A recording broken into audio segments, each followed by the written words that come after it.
Good morning, boys and girls. Great job on your vocabulary work yesterday. I was so impressed. Just like I said yesterday, today we get to read a story called Half Chicken, and it's a folktale. You may follow along here on the video, or you can use your Blue Journeys book and turn to page 283. Our learning goal today as we read is to use text evidence to answer questions about the text. Those questions will be written for you to reference at the end of the story. Our story today is titled Half Chicken. It is written by Alma Florida and illustrated by Kim Howard. Half Chicken is a folktale. That's its genre. And a folktale is a story that is often told by people of a country. This story in particular is told in the country of Mexico. It is a myth that gives the story of why roosters are weather vanes. And weather vanes tell us the direction of the wind. And it is located on top of a building. Have you ever seen a weather vane? Do you know why there is a little rooster on one end spinning around to let us know which way the wind is blowing? Well, I'll tell you. It's an old story that my grandmother once told me. And before that, her grandmother told it to her. It goes like this. A long time ago, on a Mexican ranch, a mother hen was sitting on her eggs. One by one, the baby chicks began to hatch, leaving their empty shells behind. 1, 2, 3, 4. 12 chicks had hatched, but the last egg still had not cracked open. The hen did not know what to do. The chicks were running here and there, and she could not chase after them because she was still sitting on the last egg. Finally, there was a tiny sound. The baby chick was pecking at its egg from the inside. The hen quickly helped it break open the shell, and at last the 13th chick came out into the world. Yet, this was no ordinary chick. He only had one wing, only one leg, only one eye, and only half as many feathers as the other chicks. It was not long before everyone at the ranch knew that a very special chick had been born. The ducks told the turkeys told the pigeons told the swallows, and the swallows flew over the fields, spreading the news to the cows grazing peacefully with their calves, the fierce bulls, and the swift horses. Soon the hen was surrounded by animals who wanted to see the strange chick. One of the ducks said, "But he only has one wing." And one of the turkeys added, "Why, he's only a half chicken." From then on, everyone called him Half Chicken. And Half Chicken, finding himself at the center of all of this attention, became very vain. One day he overheard the swallows, who traveled a great deal, talking about him. Not even at the court of the viceroy in Mexico City is there anyone so unique. Then Half Chicken decided that it was time for him to leave the ranch.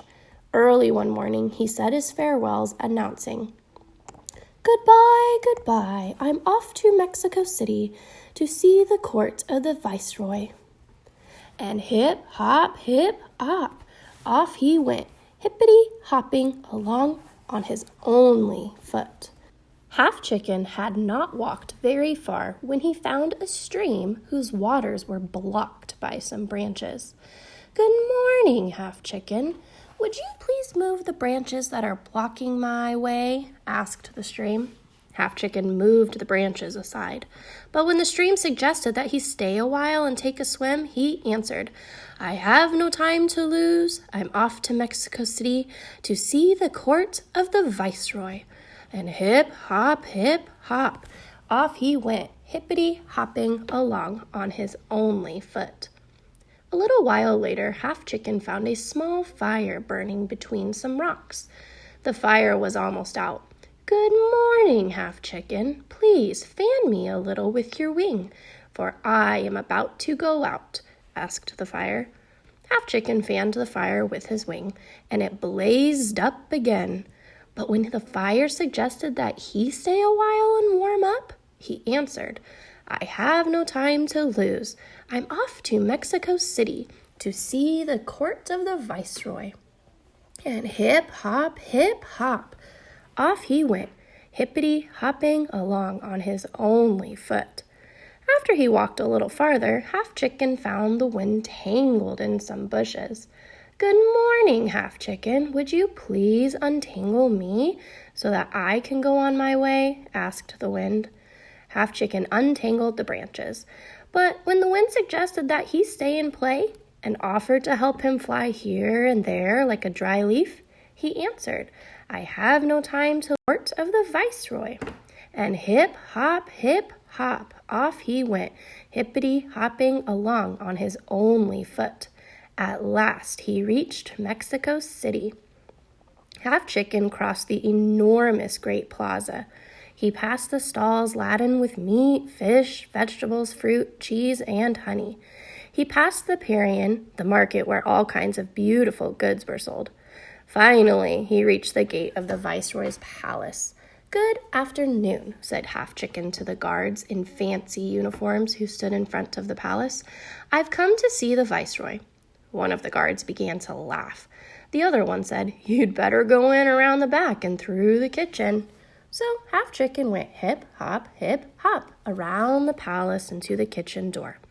The cook who saw him said, "What luck! This chicken is just what I need to make a soup for the viceroy." And he threw Half Chicken into a kettle of water that was sitting on the fire. When Half Chicken felt how hot the water was, he said, "Oh, fire, help me. Please don't burn me." The fire answered, "You helped me when I needed help. Now it's my turn to help you. Ask the water to jump on me and put me out." Then Half Chicken asked the water, "Oh, water, help me. Please jump on the fire and put him out so he won't burn me." And the water answered, "You helped me when I needed help. Now it's my turn to help you." And he jumped on the fire and put him out. When the cook returned, he saw that the water had spilled and the fire was out. "This chicken has been more trouble than he's worth," exclaimed the cook. "Besides, one of the ladies in waiting just told me that the viceroy doesn't want any soup. She wants to eat nothing but salad." And he picked Half Chicken up by his only leg and flung him out the window. When Half Chicken was tumbling through the air, he called out, "Oh, wind, help me, please." And the wind answered, "You helped me when I needed help. Now it's my turn to help you." And the wind blew fiercely. He lifted Half Chicken higher and higher until the little rooster landed on one of the towers of the palace. "From there you can see everything you want, Half Chicken, with no danger of ending up in the cooking pot." And from that day on, weathercocks have stood on their only leg, seeing everything that happens below and pointing whichever way their friend, the wind, blows. I hope you enjoyed our story about Half Chicken. As we read, Half Chicken was very vain, which means he really cared about his appearance, abilities, or worth. Your job now is to tell us, even though Half Chicken was vain, how was he thoughtful and helpful? I want you to use examples from the text to support your answer. Please write in complete sentences on a sheet of paper. Number 1, Half Chicken was helpful and thoughtful because... Please complete that sentence using text evidence. Number 2, if fire, water, and wind had not helped Half Chicken at the end of the story, then it would have ended differently because... Please write what you predict the ending would have been like had fire, water, and wind not helped Half Chicken. Good luck, boys and girls. I can't wait to see your work.